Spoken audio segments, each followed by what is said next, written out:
நில் கவனி நேசி அப்படிங்கிற ஒரு ஷார்ட் ஃபிலிம் வந்து யூடியூப்ல எல்லாரும் பார்த்துருப்பீங்கன்னு நினைக்கிறேன். அதாவது நம்ம ஓவர் ஸ்பீடு போகிறோம், ஹெல்மெட் இல்லாமல் போகிறோம், அப்போ ஒரு விபத்து ஏற்பட்டு இறந்துடுறாங்க அப்படின்னா என்ன மாதிரியான பிரச்சனைகளை சந்திக்கிற மாதிரி இருக்கும் அப்படிங்கிற மாதிரி ஒரு சின்ன ஷார்ட் ஃபிலிம். உண்மையிலேயே சூப்பரான ஒரு ஷார்ட் ஃபிலிம். எனக்கு அந்த வீடியோ பார்க்கும்போது எனக்கு ஒரு விஷயம் ஞாபகத்தில் வந்துச்சு. என்னென்னு பார்த்தீங்கன்னா, ஒரு 5-6 வருஷத்துக்கு முன்னாடி ஒரு 2 குழந்தைங்களுக்கு அம்மா அப்பா 2 பேரும் வந்து பைக்கில் போகும்போது என்ன ஆச்சு அப்படின்னா, அவங்க விபத்தில் 2 பேருக்குமே இறந்துட்டாங்க. அது ஒரு வண்டியில் ஓவர் ஸ்பீடு வந்து 2 பேருமே ஸ்பாட் அவுட்டில் இறந்துட்டாங்க. அந்த 2 குழந்தைங்களையுமே அவரோட அண்ணனோ தம்பி யாரோ வளர்க்குறாங்கிற மாதிரி நான் கேள்விப்பட்டேன். எனக்கு அந்த 2 குழந்தைங்களையும் அம்மா அப்பா இல்லாத அந்த 2 குழந்தைங்களுடைய வாழ்க்கையை நினச்சி பார்க்கும்போது என்னால் ஏற்றுக்கவே முடியல.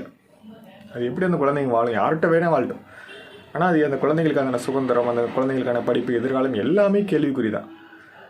அதுதான் எனக்கு ரொம்ப கஷ்டமாக இருக்குது. அதாவது நீங்கள் இன்றைக்கெலாம் நேரம் 20-25 வயசு பசங்களாம் பயங்கர ஸ்பீடாக வண்டி ஓட்டுறீங்க, ஹெல்மெட் இல்லாமல் ஓட்டுறீங்க, அந்த கட்டடிக்கிறது அதெல்லாம் ரொம்ப பெருமையாக நினச்சி என்னமோ பண்ணுறீங்க.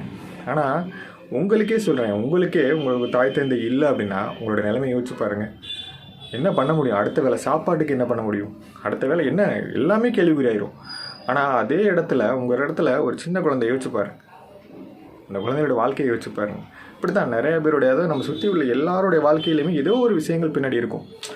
பார்க்குறதுக்கு அவனுக்கு கோவக்காரனாக தெரியலாம், என்ன எப்படி வேணா இருக்கலாம், ஆனால் அவன் மனசுக்குள்ளே 1008 விஷயங்கள் இருக்கும்.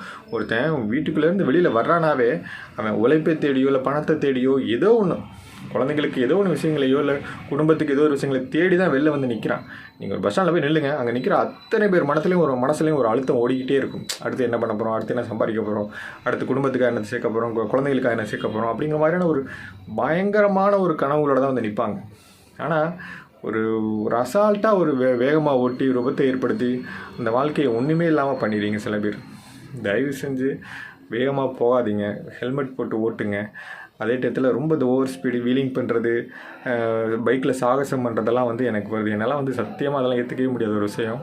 உண்மையிலே சொல்கிறேன், பைக்கு அப்படிங்கிறது மிகப்பெரிய ஒரு அற்புதமான விஷயம். அதாவது வாகனங்கிறதே நம்ம வாழ்க்கையில் ஒரு இடத்துலேருந்து தூக்கி விடக்கூடிய ஒரு மிகப்பெரிய ஒரு சாதனமாக தான் நான் பார்க்குறேன்.